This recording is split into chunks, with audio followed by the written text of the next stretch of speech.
ಜನತೆಗೆ ಟಿವಿ4 ಕನ್ನಡ ಸುದ್ದಿವಾಹಿನಿಗೆ ಸ್ವಾಗತ. ನಾನು ಸಂಗೀತಾ ಭಟ್. ಇದೀಗ ಹೆಡ್ಲೈನ್.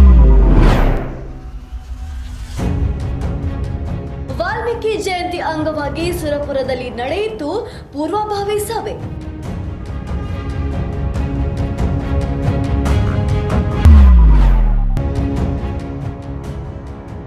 ಸರ್ಕಾರ ಸಮಸ್ಯೆಗಳಿಗೆ ಸ್ಪಂದಿಸುವ ಕೆಲಸ ಮಾಡುತ್ತಿಲ್ಲ, ಎಚ್ಡಿಕೆ.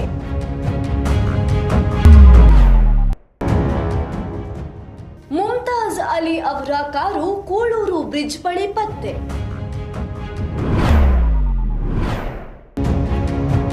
ಮೆಟ್ರೋದಲ್ಲಿ ವಿದ್ಯಾರ್ಥಿಗಳೊಂದಿಗೆ ಮೋದಿ ಕೆಲಕಾಲ ಸಂವಾದ, ವಿಡಿಯೋ ವೈರಲ್.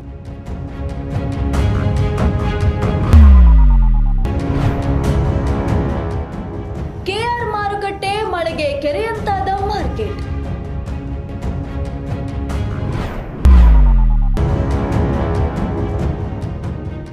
ಅಪಾರ್ಟ್ಮೆಂಟ್ನಲ್ಲಿ ಪಂಪ್ ಸೆಟ್ನಲ್ಲಿ ನೀರು ಹೊರಹಾಕುತ್ತಿರುವ ಪಾಲಿಕೆ.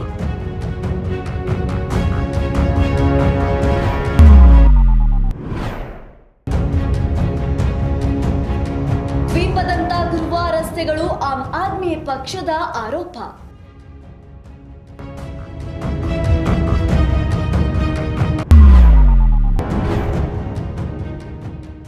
ದೋಣಿಯಂತೆ ನೀರಿನಲ್ಲಿ ತೇಲುತ್ತದೆ ಈ ಸೇತುವೆಗಳು. ಸುರಪುರ ತಹಶೀಲ್ದಾರ್ ಕಚೇರಿಯಲ್ಲಿ ವಾಲ್ಮೀಕಿ ಜಯಂತಿಯ ಅಂಗವಾಗಿ ಪೂರ್ವಭಾವಿ ಸಭೆ ನಡೆಸಲಾಯಿತು. ಸುರಪುರ ತಹಶೀಲ್ದಾರ್ ಕಚೇರಿಯಲ್ಲಿ ವಾಲ್ಮೀಕಿ ಜಯಂತಿ ಅಂಗವಾಗಿ ಪೂರ್ವಭಾವಿ ಸಭೆ ನಡೆಸಲಾಯಿತು.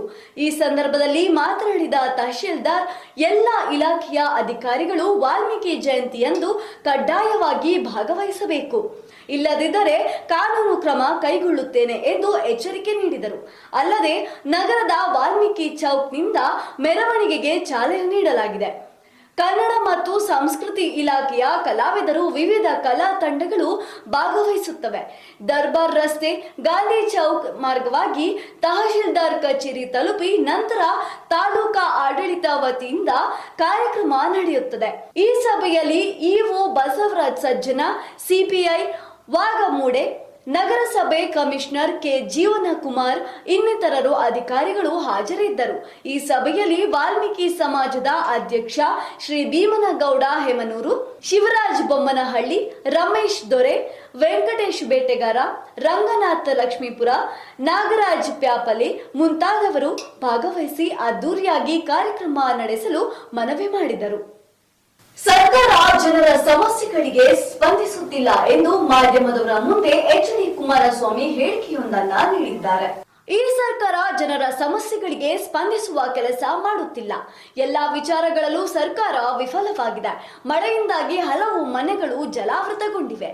ರಾತ್ರಿ ಎಲ್ಲ ನಿದ್ದೆ ಇಲ್ಲದೆ ಜನರು ಪರದಾಟ ನಡೆಸುತ್ತಿದ್ದಾರೆ. ಗುಂಡಿ ಮುಚ್ಚಲು ಅದೇನೋ ಗಡುವು ನೀಡಿದ್ದಾರಲ್ಲ, ಅವರೇ ಹಾರೆ ಹಿಡಿದು ಗುಂಡಿ ಮುಚ್ಚಲು ಹೋಗಿದ್ದಾರಲ್ಲ. ಜನರ ಸಮಸ್ಯೆಗಳ ಬಗ್ಗೆ ಈ ಸರ್ಕಾರ ಚಿಂತೆಯೇ ಇಲ್ಲ ಎಂದು ಕೇಂದ್ರ ಸಚಿವ ಎಚ್.ಡಿ.ಕೆ. ಭಾನುವಾರ ಹೇಳಿದ್ದಾರೆ. ಇನ್ನು ಅಭಿವೃದ್ಧಿ ಕೆಲಸಗಳ ವಿಚಾರದಲ್ಲಿ ದೇವರೇ ಕಾಪಾಡಬೇಕು ಎಂದಿದ್ದಾರೆ. ಯಾವುದೇ ರೀತಿಯ ಜನಗಳ ಸಮಸ್ಯೆಗಳಿಗೆ ಸ್ಪಂದಿಸ್ತಕ್ಕಂಥದ್ರಲ್ಲಿ ಇವರ ವೈಫಲ್ಯತೆಗಳನ್ನು ಪ್ರತಿನಿತ್ಯ ಕಾಣ್ತಾ ಇದ್ದೀರಿ. ನೆನ್ನೆ ದಿನ ಆದಂಥ ಮಳೆ, ಒಂದು 2-3 ದಿವಸದಿಂದ ಏನು ಮಳೆ ಆಗ್ತಾ ಇದೆ, ಹಲವಾರು ಭಾಗದಲ್ಲಿ ಸುಮಾರು 2-3 ಸಾವಿರ ಜನ ಕುಟುಂಬಗಳು ರಾತ್ರಿಯೆಲ್ಲ ಜಾಗರಣೆ ಮಾಡ್ತಕ್ಕಂಥ ಪರಿಸ್ಥಿತಿ. ಹಲವಾರು ಕುಟುಂಬಗಳ ಮನೆಗಳು ಜಲಾವೃತ ಆಗಿರ್ತಕ್ಕಂಥದ್ದು. ಅದಷ್ಟೇ ಅಲ್ಲ, ಅದೇನೋ ಗಡುವು ಕೊಟ್ಟಿದ್ರಲ್ಲ ಗುಂಡಿ ಮುಚ್ಚೋದು, ಪಾಪ ಹೋಗಿ ಹಾರೆ ಹಿಡ್ಕೊಂಡು ಅವರೇ ಗುಣಾತ್ಮಕ ಕೆಲಸ ಮಾಡಿದಿರೋ ಗುಂಡಿ ಮುಚ್ಚಿತು ಅಂತ ನೋಡಿ, ಏನೋ ಹಾರಲ್ಲಿ ಬೇರೆ ಆಗಿತ್ತಾಯಿದ್ರು. ಹಾರಲ್ಲಿ ಆಗಿದ್ದು ಬೇಕಾಗಿಲ್ಲ, ಮಳೆ ಇದರಲ್ಲಿ ಏನೇನಾಗಿದೆ ಅನ್ನೋದು ಟಿ ವಿಗಳಲ್ಲಿ ನೋಡ್ತಾ ಇದ್ದೇವೆ. ಇದು ಬರೀ ಬೆಂಗಳೂರು ನಗರದ್ದು ಒಂದೊಂದು ಲೆಕ್ಕ ಹಾಕಬೇಡಿ, ಇಡೀ ರಾಜ್ಯದ ಹಲವಾರು ಭಾಗದಲ್ಲಿ ಈ ಹಿಂಗಾರು ಮಳೆ ಎಕ್ಸ್ಪೆಕ್ಟೇಷನ್ಗಿಂತ ಜಾಸ್ತಿ ಈಗ ಕೆಲವು ಕಡೆ ಏನು ಪ್ರಾರಂಭ ಆಗಿದೆ. ಹಲವಾರು ಕಡೆ ರೈತರು ಬೆಳೆದಂಥ ಬೆಳೆ ನಷ್ಟ ಆಗಿದೆ, ಹಲವಾರು ಸಮಸ್ಯೆಗಳಲ್ಲಿ ಜನತೆ ಇದ್ದಾರೆ. ಆದರೆ ಈ ಸರ್ಕಾರ ಹಗರಣಗಳನ್ನೇ ಸುತ್ತ ಗಿರ್ಕಿ ಹೊಡ್ಕೊಂಡಿದ್ದಾರೆ. ಇವರಿಗೆ ಜನತೆಯ ಕಷ್ಟಗಳ ಬಗ್ಗೆ ಯಾವುದೇ ಮಂತ್ರಿಗಳಿಗೆ ಮುಖ್ಯಮಂತ್ರಿಗಳ ಆದಿಯಾಗಿ ಚಿಂತನೆ ಇಲ್ಲ ಇವತ್ತು. ಅದರಿಂದ ಇವತ್ತು ಇಂಥ ಒಂದು ಮಳೆಯ ಅನಾಹುತಗಳ ನಡುವೆ ಡೆವಲಪ್ಮೆಂಟ್ ವರ್ಕ್ ಬಗ್ಗೆ ಹೇಳ್ತಾರೆ. ದೇವರೇ ಕಾಪಾಡಬೇಕು, ಏನೋ ಮಾಡಿಬಿಟ್ಟಿದ್ದೀವಿ. ಕುಮಾರಸ್ವಾಮಿ ಅದು ಎಂಥದ್ದು ಕೊಟ್ಟ ಕುದುರೆ ಏರದವನು ವೀರನೂ ಅಲ್ಲ ಮುಮ್ತಾಜ್ ಅಲಿ ಅವರ ಕಾರು ಕೂಳೂರು ಬ್ರಿಡ್ಜ್ ಬಳಿ ನಿನ್ನೆ ಪತ್ತೆಯಾಗಿದೆ.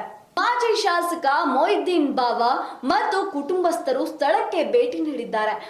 ಮತ್ತೊಂದೆಡೆ ಮಂಗಳೂರು ಕಮಿಷನರ್ ಈ ಬಗ್ಗೆ ಅನುಪಮ್ ಅಗರ್ವಾಲ್ ಪ್ರತಿಕ್ರಿಯೆ ನೀಡಿದ್ದು, ಕೇಸ್ ತನಿಖೆ ಬಗ್ಗೆ ವಿಚಾರಣೆ ನಡೆದಿದ್ದಾರೆ. ಮುಮ್ತಾಜ್ ಅಲಿ ಅವರ ಕಾರು ಕೂಳೂರು ಬ್ರಿಡ್ಜ್ ಬಳಿ ಪತ್ತೆಯಾಗಿದೆ. ಮುಮ್ತಾಜ್ ಅಲಿ ಅವರು ಬ್ರಿಡ್ಜ್ ಮೇಲಿಂದ ಜಿಗಿದಿರುವ ಸಾಧ್ಯತೆ ಇದೆ. ಈಜು ತಜ್ಞರು ಅನೇಕರು ಸ್ಥಳದಲ್ಲಿ ಮೊಕ್ಕಾಂ ಹೂಡಿದ್ದು ಶೋಧ ಕಾರ್ಯ ಮುಂದುವರೆದಿದೆ ಎಂದು ಇಂದು ಸದಾಶಿವ ನಗರದಲ್ಲಿ ಪರಮೇಶ್ವರ್ ತಿಳಿಸಿದ್ದಾರೆ. ಮೆಟ್ರೋದಲ್ಲಿ ವಿದ್ಯಾರ್ಥಿಗಳ ಮತ್ತು ಮಹಿಳೆಯರೊಂದಿಗೆ ಕೆಲ ಕಾಲ ಪ್ರಧಾನಿ ಮೋದಿಯವರು ಮಾತುಕತೆಯನ್ನ ನಡೆಸಿದ್ದಾರೆ. ಈ ವಿಡಿಯೋ ಇದೀಗ ಸಾಮಾಜಿಕ ಜಾಲತಾಣದಲ್ಲಿ ವೈರಲ್ ಆಗ್ತಾ ಇದೆ. ಮಹಾರಾಷ್ಟ್ರದ ಥಾಣೆ ರಿಂಗ್ ಮೆಟ್ರೋ ಕಾಮಗಾರಿ ಯೋಜನೆಗೆ ಪ್ರಧಾನಿ ನರೇಂದ್ರ ಮೋದಿ ಆಗಸ್ಟ್ 5ರಂದು ಶಂಕುಸ್ಥಾಪನೆ ಮಾಡಿದ್ದಾರೆ. ನಂತರ ಮುಂಬೈ ಮೆಟ್ರೋ ಲೈನ್ 3 ಅನ್ನು ಕೂಡ ಉದ್ಘಾಟನೆ ಮಾಡಿದ್ದಾರೆ. ಇನ್ನು ಇದೇ ಸಂದರ್ಭದಲ್ಲಿ ಮೆಟ್ರೋದಲ್ಲಿದ್ದ ಕೆಲ ವಿದ್ಯಾರ್ಥಿಗಳು ಹಾಗೂ ಮಹಿಳಾ ಸಿಬ್ಬಂದಿಗಳ ಜೊತೆ ಕೆಲ ಕಾಲ ಮಾತನಾಡಿದ್ದಾರೆ. ಈ ವಿಡಿಯೋ ಈಗ ವೈರಲ್ ಆಗಿದೆ. 32,800 ಕೋಟಿ ರೂಪಾಯಿ ವೆಚ್ಚದ ಮೆಟ್ರೋ ಕಾಮಗಾರಿಗೆ ಮೋದಿ ಶಂಕುಸ್ಥಾಪನೆ ಮಾಡಿದ್ದಾರೆ. ಮತ್ತಷ್ಟು ರೋಚಕ ಸುದ್ದಿಗಳನ್ನ ವೀಕ್ಷಿಸೋಣ ಸಣ್ಣದೊಂದು ವಿರಾಮದ ನಂತರ.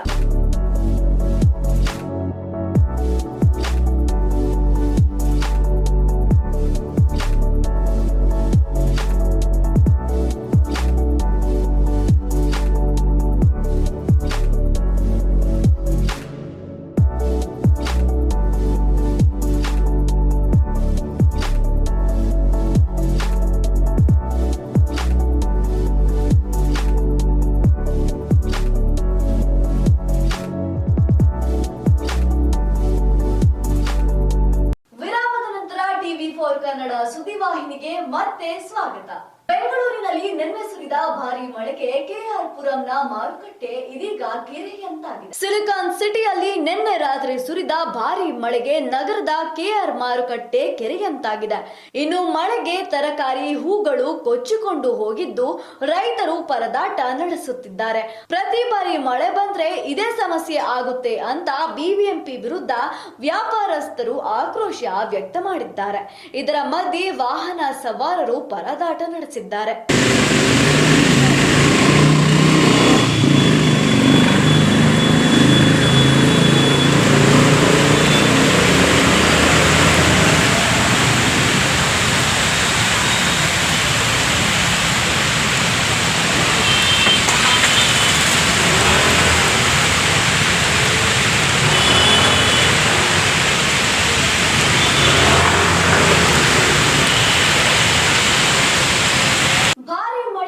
ಪ್ರಭಾವದಿಂದ ಅಪಾರ್ಟ್ಮೆಂಟ್ನ ಕಾಂಪೌಂಡ್ ನೆಲಸಮವಾಗಿ ನೀರೆಲ್ಲ ಒಳಗೆ ನುಗ್ಗಿರುವಂತಹ ಘಟನೆ ಯಲಹಂಕದಲ್ಲಿ ನಡೆದಿದೆ.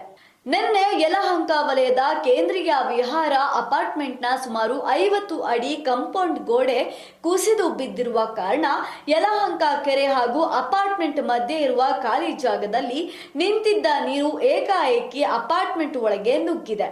ರಾತ್ರಿ ಸುಮಾರು 4 ಅಡಿ ನೀರು ನಿಂತಿದ್ದು ಪಾಲಿಕೆಯ ಗ್ಯಾಂಗ್ ಮ್ಯಾನ್ ತಂಡ, ಎಸ್ಡಿಆರ್ಎಫ್ ಅಗ್ನಿಶಾಮಕ ತಂಡಗಳು ಸ್ಥಳದಲ್ಲಿದ್ದು ಪಂಪ್ ಸೆಟ್ಗಳ ಮೂಲಕ ನೀರು ಹೊರಹಾಕುವ ಕೆಲಸ ಮಾಡಲಾಗಿದೆ.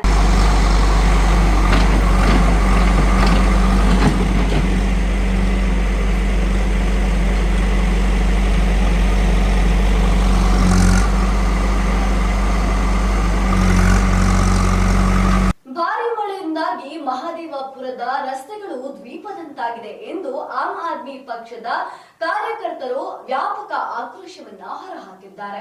ನಿನ್ನೆ ಸುರಿದ ಮಳೆಯಿಂದಾಗಿ ಮಹದೇವಪುರ ವಿಧಾನಸಭಾ ಕ್ಷೇತ್ರದ ರಸ್ತೆಗಳು ಸಂಪೂರ್ಣ ದ್ವೀಪದಂತಾಗಿದ್ದು ಬಿಬಿಎಂಪಿಯ ವೈಫಲ್ಯವನ್ನು ಎತ್ತಿ ತೋರಿಸುತ್ತದೆ ಎಂದು ಇಂದು ಬೆಳಿಗ್ಗೆ ಎಎಪಿ ಕಾರ್ಯಕರ್ತರು ರಸ್ತೆಗಿಳಿದು ಆಕ್ರೋಶ ವ್ಯಕ್ತ ಮಾಡಿದ್ದಾರೆ.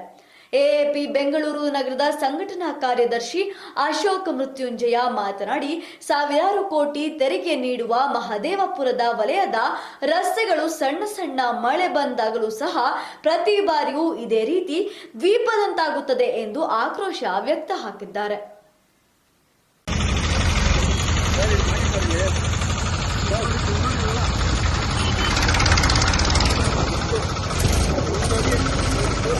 ಇಲ್ಲೊಂದು ಸೇತುವೆ ದೋಣಿಯಂತೆ ನೀರಿನಲ್ಲಿ ತೇಲುವಂತಹ ವಿಡಿಯೋ ಸಾಮಾಜಿಕ ಜಾಲತಾಣದಲ್ಲಿ ಸಖತ್ ವೈರಲ್ ಆಗ್ತಾ ಇದೆ. ಲೆಫ್ಕಾಡ ದ್ವೀಪದಿಂದ ಗ್ರೀಸ್ ದೇಶದ ಭೂಭಾಗಕ್ಕೆ ಸಂಪರ್ಕಿಸಲು ಅಜಿಯಾ ಮಾಮ್ರಾ ಎನ್ನುವ ವಿಶೇಷ ತೇಲುವ ಸೇತುವೆ ನಿರ್ಮಿಸಲಾಗಿದೆ. ಸೇತುವೆಯು ಹಡಗುಗಳು ಬರುವ ಸಮಯದಲ್ಲಿ ಸ್ಥಳ ಬದಲಾವಣೆ ಮಾಡುತ್ತದೆ ಹಾಗೂ ರಸ್ತೆಯಲ್ಲಿ ವಾಹನ ಸಂಚಾರ ಮಾಡುವ ಸಮಯದಲ್ಲಿ ರಸ್ತೆಯಾಗಿ ಬದಲಾಗುತ್ತದೆ. ಈ ಸೇತುವೆಯ ವಿಡಿಯೋ ಸಾಮಾಜಿಕ ಜಾಲತಾಣದಲ್ಲಿ ವೈರಲ್ ಆಗುತ್ತಿದೆ. ಈ ಅಚ್ಚರಿಯ ಸೇತುವೆ ಗ್ರೀಸ್ ದೇಶದ ಪ್ರವಾಸಿಗರ ನೆಚ್ಚಿನ ತಾಣವಾಗಿದೆ.